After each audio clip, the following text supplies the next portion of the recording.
Hey, what's going on, guys? Mush back at it with another video. In today's video, I want to highlight the 5 most insane GPUs for your money for the month of April. Now, I'm going to try to get back to doing this series relatively consistently, whether it be once a month, whether it be bi-weekly, given how quickly things change. But I want to get back to doing this series as frequently as possible, because right now, it is actually a great time to build a PC, especially if you're on a budget. If you have a crazy budget and you can spend, north of $1,000, obviously, it's always going to be a great time to build a PC, because you could just get obscenely expensive parts. However, if you have a lighter budget, if you have a budget, say, between $400 and $600, man, just from a GPU standpoint, because of how great value-oriented GPUs are right now, mainly from an AMD standpoint, it is such a great time to build a PC at around that $400 to $700 budget, I would say. Anything over that, I feel like you start getting a little bit of diminishing returns. But nonetheless, of course, if you want top-tier performance and top-tier graphics settings, you are going to have to break the bank a little bit more. But if you're okay with playing games at 1080p at moderate to high settings, man, oh man, cheaper GPUs can absolutely do the trick. So without further ado, let's get right into it. And right now, definitely want to highlight the GIGABYTE Radeon RX 570, the 4GB GPU,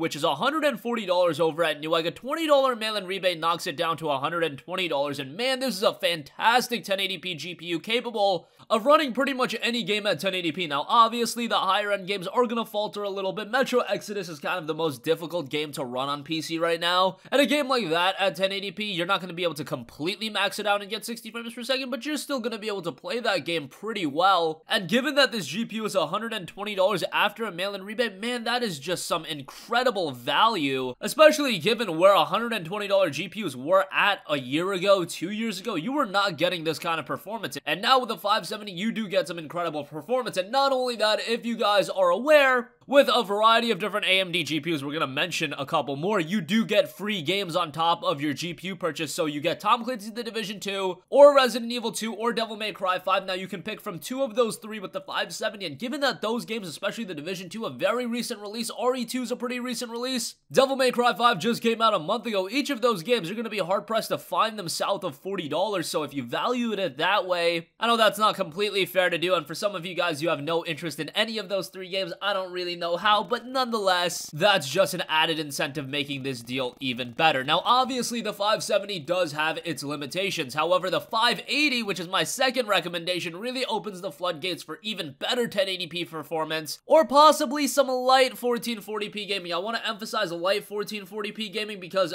1440p is going to be a bit of a struggle with the 580. But right now over at Newegg, there's a shell shocker deal for the Powercolor Radeon RX 580, the 8GB GPU. After a promo code, you get it for just $170. That is ridiculous. So that's only $50 more than the 570. And that's factoring in if you want to take advantage of the rebate with the 570. This 580 is just $170 flat after a promo code. You don't have to bother with a rebate. And just like the 570, it's an incredibly capable 1080p GPU, but the benefits of this GPU is it's an 8GB video card, and it is going to pack a little bit more performance. So if you are looking to pick up the 570, and you have no intention to use the mail-in rebate, honestly, I would probably say, see if you can squeeze out that extra $30 and get the 580. Once again, with the 580, much like the 570, you will get free copies of games, namely The Division 2, Devil May Cry 5, Resident Evil 2, so those 2 games with the 580, just absolutely insane. So the 570 is really manageable in, say, a $400 budget, and if you go up to a $500 budget, you're really starting to look at putting a 580 in that build. So think about that for a second. A $500 build with a 580 or a $400 build with a 470. Obviously, the discrepancy between the 570 and the 580 isn't $100, but nonetheless, you get the idea and you get where I'm going. Just some incredible deals to be had right now on 570s and 580s. Throw on those free games. And those are, without a doubt, from a value standpoint, the best GPUs available right now, bar none. If you're talking dollar per frame rate, those GPUs are just insane. Factor in the free games, which the Nvidia GPUs are not offering. You're just talking about some absolutely ridiculous deal. Alright, moving on from that and enough gushing about the 570 and 580, I want to give a shout to the GeForce GTX 1070. Now, obviously, this GPU isn't being sold new anymore. However, eBay 1070s are getting pretty cheap right now. I see one available for $215, and that's a Zotac 1070. Now, obviously, that's a used GPU. However, a 1070 for $215, that's quite good. And unfortunately, from an Nvidia side of things, they are really lacking in terms of quality mid-range options. I mean, you look at something like the 1660, it's just not very good from a value standpoint. However, the 1070 is readily available for around $215. I see one for $205 right now. That's a Zotac 1070 as well. EVGA ones are available for $220 to $230. If you're paying around that price for a GTX 1070, yeah, that's pretty freaking good. And for those of you guys that want an Nvidia GPU so badly, I think the 1070, getting a used 1070 is the best route to go. Yes, there are some other options in terms of new GPUs, but again, the 1660 is going for like north of $250, and that's just a hard price to justify.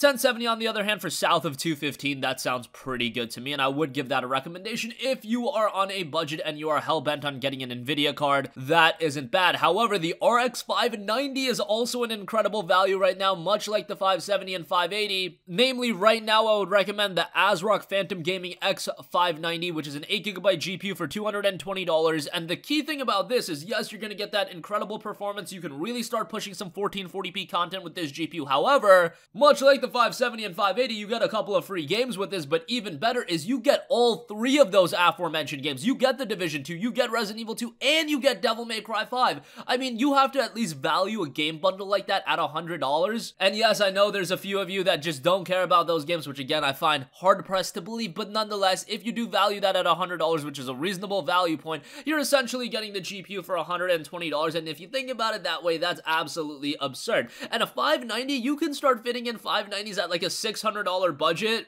And that's pretty ridiculous to think about, that you can fit in a high-level GPU like a 590 at a $600 budget, and this is a GPU that is going to do really great 1080p gaming, and 1440p is going to be a possibility as well. So much like the 570 and 580, just building upon that, getting 3 free games, $220 for the RX 590, can't say enough good things about that, and the ASROCK model, again, available for that price over at Newegg. Lastly, I do want to give a shout to those of you that have a higher budget to work with. However, I don't really like covering GPUs like this, because if you do have a high budget like this, honestly, you're probably not the person that's super worried about value. However, the EVGA GeForce RTX 2070 for around $500 isn't bad. Like, we're literally going from $220 to $500. That's how absurd this is. The RTX 2060 is an option as well. That's going for around $400, kind of expensive. The 2070, on the other hand, really gives you that high quality performance at 1440p. You can start pushing some stuff at 4K, but if you're looking at a game like Metro Exodus, which is really the highest end game on the market right now, if you're looking to max that game out, I know it's not getting a lot of attention because of its exclusivity deal, but nonetheless, I think come next year when that game is on Steam, I think people are really going to come to realize how demanding that game is. But nonetheless, the 2070 for $500 is really good if you have a higher budget to work with. Just bear in mind that these days, these GPUs at these higher end budgets, they do start offering diminishing returns. Back in the day, it used to be that the 70 series GPUs really would be that sweet spot in getting the best bang for your buck. That's not really the case anymore, especially because the 2070 is just inherently more expensive. The 2060 has kind of taken that spot, but I go back to the days of, say, the 970 or the 1070 when they were available for $340 to $360.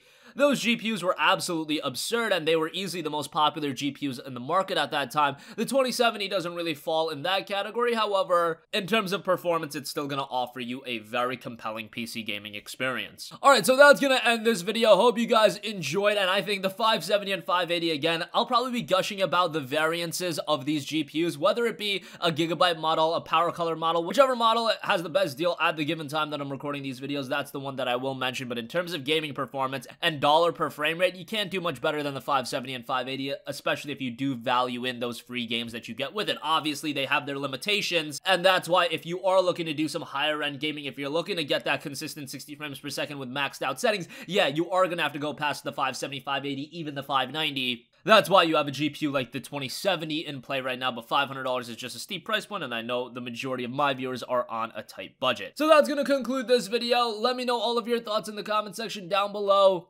If you guys have a request for a future video, you can leave that in the comments as well, and I will catch you guys in the next one. Peace out. Hey, what's going on, guys? Mush here again. Hope you enjoyed the video. As you guys might know, YouTube's notification system is sometimes a little bit wonky, even if you're subscribed to the channel. Maybe you're not abundantly aware that I uploaded a video. To remedy that situation, make sure you hit the bell notification button. This way, whenever I upload a new video, and I try to upload as consistently as possible, you will be notified directly of the upload, and you can watch it as soon as it goes live. I would really appreciate if you guys hit that button so you can stay up to date with all of the content I'm posting. But as always, guys, thanks for watching, and I'll catch you guys in the next one. Peace out.